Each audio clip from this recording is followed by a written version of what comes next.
یہ عید کا پیغام ہے. امیر المومنین پیغام دے رہے ہیں کہ بچوں سے کہنا بوسیدہ کپڑا پہن لینا, اللہ جنت میں بہترین لباس پہنائے گا. ہم یہ سمجھتے ہیں اچھے کھانے کھانے کے لیے اچھا کھانا کھائیں تبھی عید ہے. ذرا عمر بن عبدالعزیز کا ایک واقعہ اور سنیے.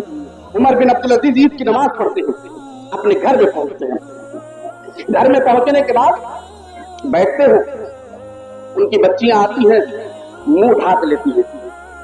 ذرا سوچیے, عمر بن عبدالعزیز آئے ہوئے ہیں, ان کے ابو آئے ہوئے ہیں, امیر المومنین ہیں, اس وقت خلیفہ ہیں, لیکن ان کی حالت کیا ہے؟ بچیاں منہ ڈھانپ کر آ رہی ہے, ابا عید مبارک ہو. وہ بھی جواب دیتے ہیں تقبل اللہ منا و منکم, لیکن اس کے بعد کہتے ہیں کہ میری پیاری بیٹی اپنے منہ کو کیوں چھپایا ہوا ہے؟ مجھ سے کس بات کا پردہ ہے؟ میں تمہارا باپ ہوں, مجھ سے کیوں پردہ کر رہے ہو؟ وہ بیٹیاں جو الفاظ کہتی ہیں, ذرا سوچیے اور اپنے آپ کو وہاں پر رکھیے.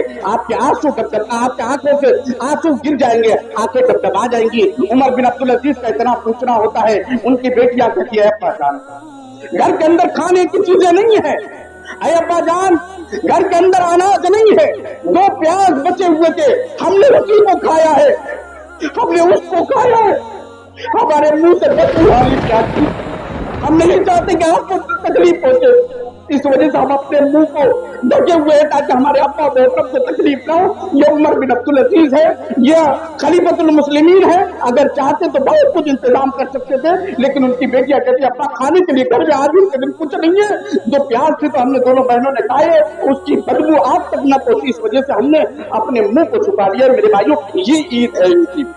ہم یہ سمجھتے ہیں صرف نیا کپڑا پہنے, ہماری عبادتیں کہاں ہیں؟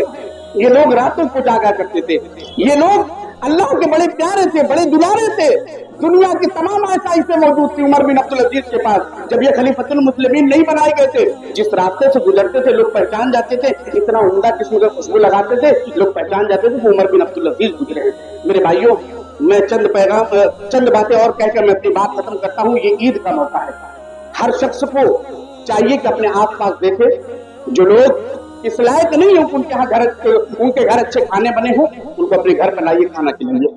اگر پتہ لگے کہ کسی کوئی بچہ ایسا ہے جو یتیم ہے, اس کے باپ نہیں ہے, ذرا آئیے گا, اس کے سر پر ہاتھ رکھیے گا, اس کے ہاتھ میں عیدی دیجیے گا اور کہیے گا کہ بیٹا تمہارے باپ نہیں تو ہم تو ہیں, ان کے اوپر شفقت کا ہاتھ کریے گا. اور اسی طریقے سے میرے بھائیوں میں آپ تک یہ پیغام پہنچاؤں گا, یہ عید امن کا تہوار ہے.